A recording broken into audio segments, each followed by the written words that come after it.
Hello, kittens. My name is Lady Aria Grey, and this is a baby. So, baby, I wonder if you could show me on the sex-gender matrix where you would place your personal gender identity. Just in your own words is fine.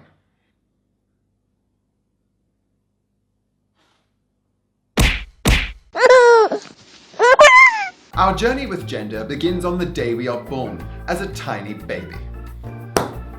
Now, babies cannot speak, so some decisions regarding their gender are made for them, without asking their opinion. Because babies don't have opinions. Yet. So when you are born, your sex is determined as male or female, and you are then assigned a gender, boy or girl, depending on your sex.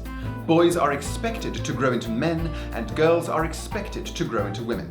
And most of the time, that happens. But why do we just assume it's going to happen that way? That's because of heteronormativity.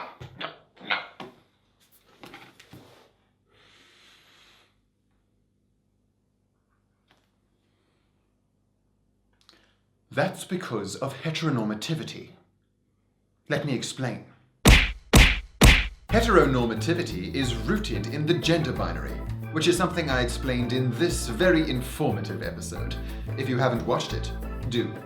Heteronormativity is the assumption that everyone is naturally heterosexual, and that their sex, gender, and sexual orientation all align neatly.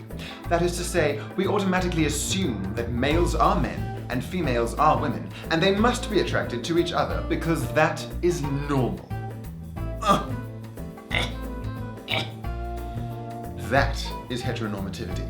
It's a binary understanding of sex, gender, and sexual orientation. It's also very boring. Boring. And harmful, and outdated, and unrealistic. You see, the problem with heteronormativity is babies. Because when a baby is a baby, we don't know if the baby will conform to the standards of heteronormativity when the baby grows up. And neither does the baby, because it's a baby. And babies take a few years to figure out their shit. And yet, it is when we are babies that society labels our gender. Awkward. Awkward. Right.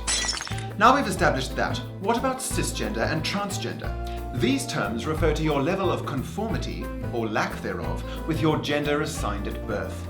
Cisgendered is when you get a bit older and find you don't really have a problem with your heteronormative gender label. So if you were born male and consider yourself a man, or born female and consider yourself a woman, then you are cisgendered.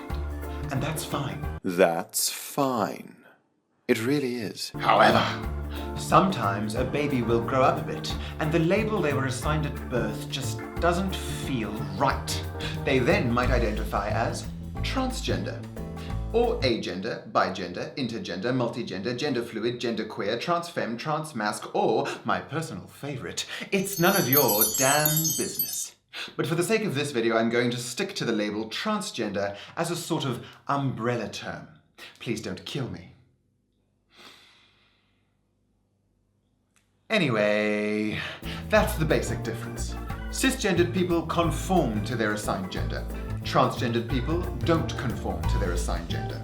Now that you've got the basics, let's cover some more complicated things about being transgendered. 1.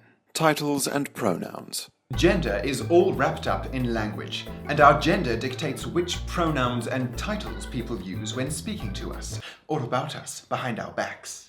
The most common of these are he, him, his, and Mr., which are masculine, she, her, hers, miss, Mrs., and Ms., which are feminine, and they, them, theirs, and mix, which are gender neutral.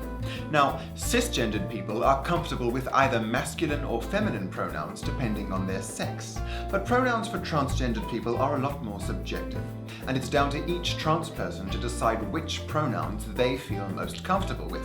So, if you're unsure of which pronouns to use, you could always use gender-neutral pronouns. Or you could just ask. Hello, sorry, which pronouns do you prefer? Oh, thank you very much. See? It's very easy. 2. Surgery. Being transgendered is not dependent on surgery. It's true that many transgendered people do decide to undergo surgery, which, by the way, is not just one operation. There are many different surgical procedures that trans people can choose to have, or not have. But when a person undergoes full sexual reassignment surgery and physically shifts from one sex to the other, male to female or female to male, this is known as becoming transsexual. But becoming transsexual is not essential to being transgender. The only thing a person has to do to be transgender is call themselves transgender. Like this person. 3. Passing. Passing is how convincingly a trans person passes as a member of the opposite sex, based on their physical appearance. Some trans people pass, some don't pass. Some want to pass, some don't want to pass.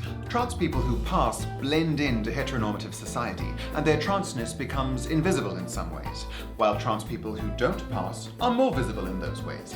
But even trans people who pass can be visibly trans if they are vocal about the fact that they are trans, thus regaining their trans visibility.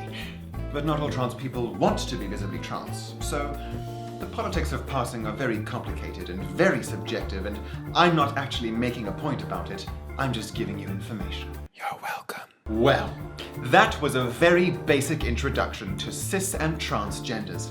Thankfully, no babies were harmed during the making of this video, but yours could be if you put it in a box. The box is a metaphor for heteronormativity.